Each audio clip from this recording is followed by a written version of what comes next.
Hello and a warm welcome to AD4 News Hour, coming to you live from Abuja, Nigeria. I am Merciful Ajinomo. The president of the Association of Psychiatric Nurses of Nigeria, APNAN, Lagos State University Teaching Hospital, Laseth Oluwatosin Adeshola, has decried the rising rate of suicide in Nigeria, with over 40 suicide cases since January 2019. According to the mental health expert, suicide is the second leading cause of death among young people, with 79% of global suicides occurring in low and middle income countries. She blamed technology and the lackadaisical attitude of some parents on the rising cases of suicide among young people. She advised Nigerians to always watch out for some sensitive traits of depression a person displays and intervene. She, however, said that while reporting suicide, the media should find a way to sensitize people that suicide is never an option. An expert in information and communication technology, Jide Away, has said that digital gender gap hinders the active participation of women in the digital technology industry. In an interview with newsmen on Saturday in Lagos, Nigeria, he said that digital gender gap has led to the slow pace of the nation's growth in digital development. According to him, one of the contributory factors could be the perception of society that sees information and communication technology as a male field. He urged women to form pressure groups in ICT where they can highlight and tackle the issues hindering their growth.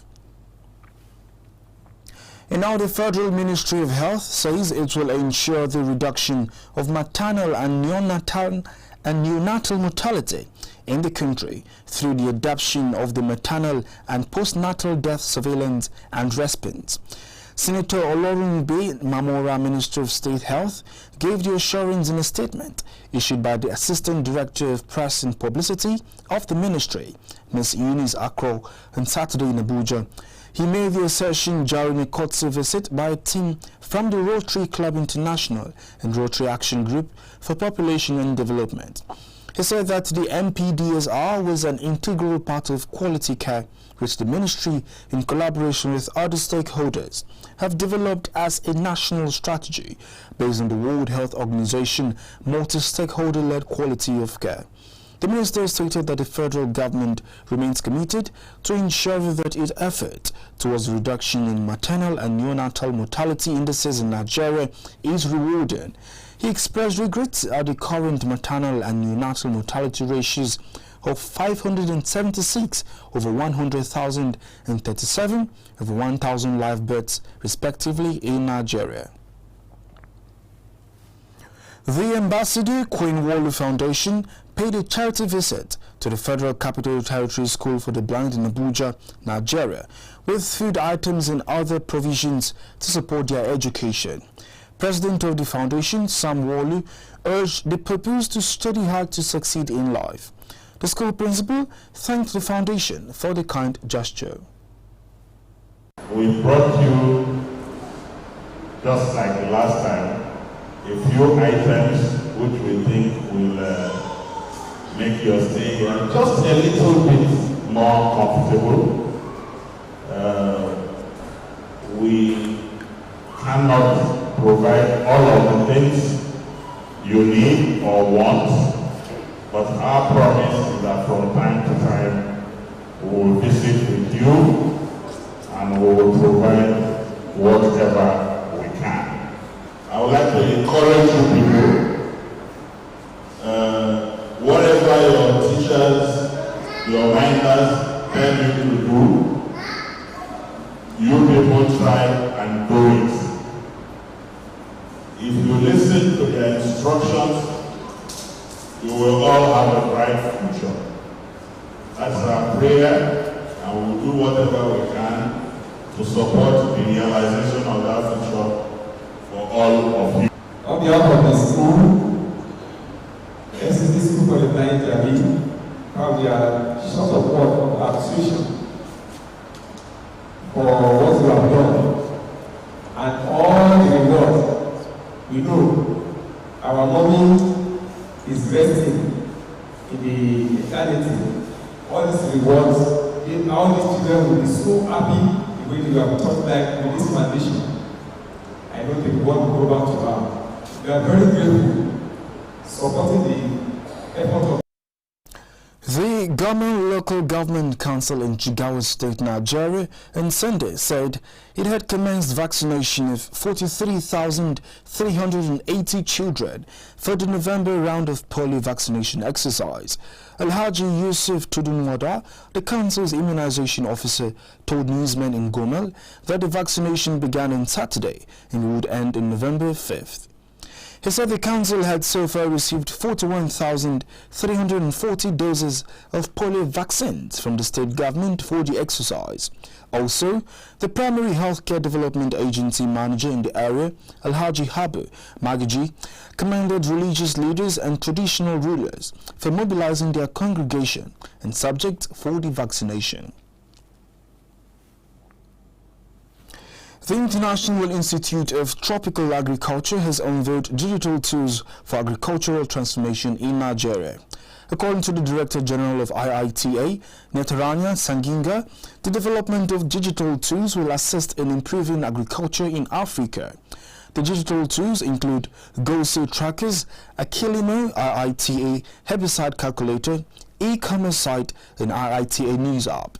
He said the seed trackers are mobile platforms designed to help in seed production planning, seed traceability, seed inventory, real-time tracking of production status, seed certification, marketing, information resources, among others. On the IITA news app, IITA Head of Communication, Kathy Lopez, said the app disseminates in real time news about research and other activities to the public. The National Vice President of Nogals, James Maru, disclosed to newsmen that the association had created centers to carry out literacy programs for illiterates in the country and had made progress with reduction in the percentage of illiterates in the country from 85% to 75%. He commended the Federal Ministry of Education for giving approval for all public primary and secondary schools across the country to be used for literacy training to encourage literacy activities. He encouraged every educated person to educate another who is not. The Director General of Bureau of Public Service Reforms in Nigeria, Ibrahim Arabi, has urged the National Pension Commission to sensitize workers on how to enjoy financially secured and dignified retirement. Arabi gave this advice at a seminar on the imperatives of micro-pension plan for workers in the formal and informal sectors recently in Abuja, Nigeria, where he stressed the need for urgent policy and regulatory intervention to bridge the gap in Nigeria's pension coverage. Also speaking at the occasion, the Head Investment Supervision Department, PENCOM, Umaru Aminu, said that the micro-pension plan would ensure a significant 85% reduction in old age poverty in Nigeria. He further explained that access to accumulated contributions by contributors would be flexible, seamless, and facilitated by technology through varied payment platforms. If you look at 2004 to date, it's quite a long time. So a lot has been done, a lot has been achieved, a lot of improvements and innovations around pension issues, pension management, but we feel it is high time we review some of the reforms to check the problems that have been encountered by pensioners, pension fund administrators, even government. They should let workers know that as a worker you're expected to do A, B, C, D, and Z, so that by the time you retire, your funds or your money will be ready for you to access. Not that after working for 35 years, you have exited the system and somebody will be asking you to go back and reconcile your accounts before you are paid. Most people who took this huge lump sum amount of money, they lost it. They already have taken it. It's out of the retirement savings account. Their pension is based on whatever they left behind. They cannot go back to it because they have lost some money. So if you know you are not good in business, then have some comfort with your pension. But if you know you are good in business and you feel you can handle it, I'm not stopping you. It's your money. But make sure that whatever you do it so carefully and with modesty, so that you don't push yourself into a situation where you lose the money and that is it. You've lost it forever. So you have no pension and you have no business. And that's a package at this moment on AD4 News Hour, coming to you live from Abuja, Nigeria. Don't forget to join the conversation on our website at www.ad4tvradio.com. Like and subscribe to our YouTube page at AD4 TV Radio. Follow us on our social media website at AD4 TV Radio on Twitter, Facebook, LinkedIn and Instagram.